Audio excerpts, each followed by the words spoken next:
It's great that this Halloween I get to play a game that's actually scary. I often get the feeling I want to play horror games regardless of the season, but then I search in vain and don't find anything that's like even remotely scary. A lot of recent horror games have been quite memey rather than scary, and a lot of them seem to focus a lot on just being gory rather than the psychological horror that I'm more of a fan of. I was in one of these moods when I first played Amnesia The Dark Descent. I played it on an evening when it was dark, I turned all the lights off, and I got so engrossed in it that I played it entirely in one sitting. I just could not put it down. So of course I was very excited when I heard Amnesia Rebirth was coming out. Even though it takes place about 100 years after the first game, it's still pretty much a sequel to The Dark Descent and uses a lot of the same mechanics, and it definitely has a similar feeling to Dark Descent. The main mechanic, and one that makes a return, is the insanity, I guess you would call it, where if you hang around in dark areas too much, you start hallucinating and seeing things, and your vision gets all blurry and stuff. And they slightly tweak it in this game.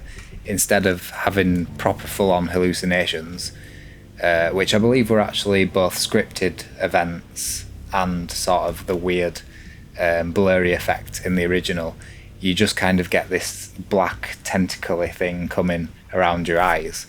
And this mechanic is just as effective as it was in the original game. It kind of makes you not want to hang around too much, because even if you're not in danger, you always feel like you're in danger because of this mechanic. So it's a real stroke of genius, I think, and it's one of the main reasons why I think Amnesia is so scary. Again, to try and explain more, there aren't a ton of places in the game where you actually encounter monsters and are actually in danger, but the way the game works, even right from the beginning, and I won't give away how long it takes before you encounter a monster, but pretty much the entire way through the game, you're feeling in danger. Another thing that gels so well with this and makes it even more scary is the physics system and how you interact with everything in the game. You have to literally press a button to grab something, pick it up, and that works the same with doors, and you can open drawers to look inside. Anything basically, it's as if the character is physically picking it up or physically moving it. So in most other games with chase sequences, you'll be holding the analog stick in one direction, making your character run. Say, Silent Hill Downpour, for example. You won't feel threatened at all, even though there's something chasing you that could potentially kill you. You'll just be holding that direction and you'll be thinking, well, this is boring. But in Amnesia, it's completely different, because just through adding this little element of the game, which is so integral to it, because there are some incredible, intense chase sequences in this game, and you're looking, you're trying to see where to go.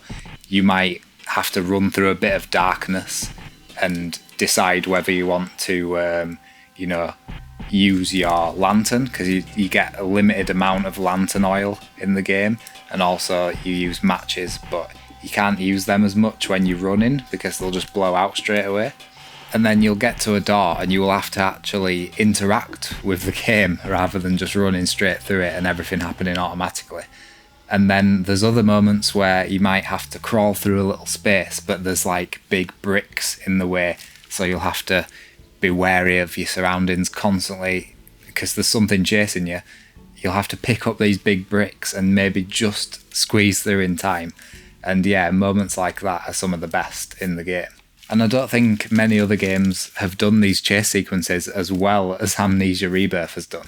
It also works well with exploration and the excellent level design that Frictional Games has created here, because to actually find things, like if you're thinking, I'm running low on matches here, I need some more, you actually have to go out of your way and move things out of the way and maybe open up some pots or open up some drawers.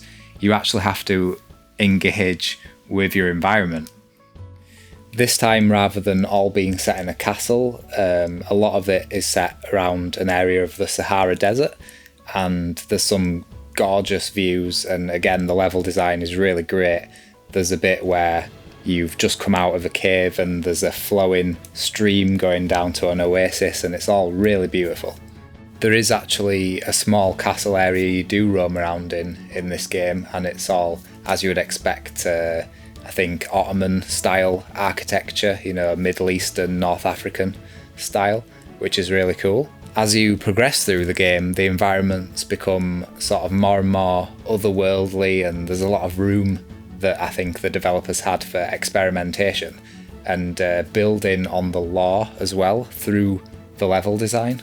And speaking of lore, the story of Amnesia Rebirth really brings that to the forefront and expands completely on what we got in Amnesia: The Dark Descent. It's a little bit reading heavy, I think. I would have preferred maybe a bit more interaction with actual characters, but instead, throughout the entire game, you are just constantly reading notes. But as I say, where possible, I think the developers have used the environment and the level design to tell the story. Apart from, of course, when it comes to our main character this time, who has a lot more personality than the guy in the original game, who you learn all about basically through him writing notes to himself. This time we get to hear a lot of her first-person thoughts. She talks to herself quite a lot. Once again, the character does have amnesia, but I think this time that gets kind of lost in translation, and I think that the story just prior to you starting the game is a little bit more fuzzy and maybe open to interpretation. I don't know whether the developers are going for that or not, but yeah, it's not quite clear how it led up to that situation, even in the end of the game. I do think that the monster designs this time for frictional games are probably the best that they've had in any of their games, including Soma, and there's a lot more variety in the monsters this time, which is really cool. The kind of standard monster you come across are called harvesters, and they move really weirdly, like they almost have like bubble-like skin, and they're kind of bubbling in and out. And then there's also these ghost-like creatures that float in the air, and they, I don't want to give too much away actually, but because the first time I encountered one of these, it was like the highlight of the game for me. But yeah, I'll just say like the way they move and the way that they can attack you is very, very scary, and it causes you to, be like ducking and diving and going all over, really trying to avoid these enemies and not go anywhere near them, because it's not so much about dying in Amnesia as it is about trying to get through areas and avoid these monsters at all costs. Yeah, because not only do you want to get out of an uncomfortable, scary situation and feel like, oof, thank God I got through that, but I feel like the story and the main character does a good job of motivating the player and, getting them to feel like, yeah, I want to continue this, I want to see what's going to happen next, and sometimes be like, what the hell is going on? I really want to know what is up with, this world and the story. The music this time, it didn't quite reach the emotional levels of the highs and low, well, mainly lows of Soma. I think Soma is my favourite soundtrack from Miko Tamiya, but it was also very much understated and maybe pushing you on just that little bit, setting that atmosphere really well in this game.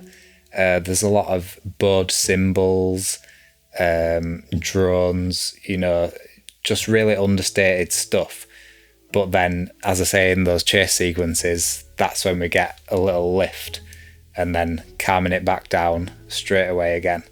Yeah, I would say of the music, if you don't actively try and listen for it, it's maybe not that noticeable in Amnesia Rebirth. But also, even though that's the case, it really does add a lot, I think, just to the atmosphere, even if you might not necessarily notice the music all the time. Because a lot of games take the opposite approach. You know, they say The Witcher 3, for example, there's music going on throughout that entire game. It just literally never stops. And I think that even though The Witcher 3 has one of the best soundtracks ever, I think they do go a bit overboard having the music just constantly be playing throughout the entire game. And of course, you might have noticed that the last video I uploaded was an interview with Mikko Tamiya, the composer, so do check that out if you're interested. But I must also talk about the sound design, because I think in this game it was a big step up from Soma and The Dark Descent. This time they've complemented that uncomfortable feeling. They really did want you to feel uncomfortable when you were hiding out in the dark, with some excellent creepy sound design. It's almost like a crackling really close in your ears. But also just the general sound design, like pots, for instance, if you knock them off of tables, you'll get obviously the sound of them dropping, but also things will roll quite a lot. And I don't know how they've done it, but it seems just spot on to, you know, how much something rolls and then comes to a stop. The sound design, I think, is just really realistic, not necessarily in the volumes, because to be honest, there is quite a bit of weird volume where far away things seem really loud, such as pots, for instance, again. And also footsteps just seem far too loud, I think, for most of the game. But in terms of what they actually sound like, I think they got it spot on in this game. So I think if you're a horror fan, I would definitely not give Amnesia Rebirth a miss. And if you haven't played Dark Descent as well, like, what are you playing at? You need to play that game. But I think also just in terms of game design, there's a lot to be learned from the Amnesia games, and Soma, of course, and even Penumbra, going back to Penumbra, Frictional Games' first game. But I think we need to really be looking at game design like that and how we can interact with things in a more meaningful way and synergize that with the level design, and actually, you know, rather than something like Assassin's Creed or Tomb Raider, just looking at a map and following it around and having objects just shining. Ooh, look, pick me up. You know, I'm clearly here for all to see. Actually having to try and look for objects around the environment, and I think it's a lot more satisfying to do it that way as a player. I feel like when I find an item, it's not so much that, ooh, the developer has put that there for me to find. It's more that I have found that because I'm looking around my environment. So yeah, I think that's a lot more effective in terms of game design.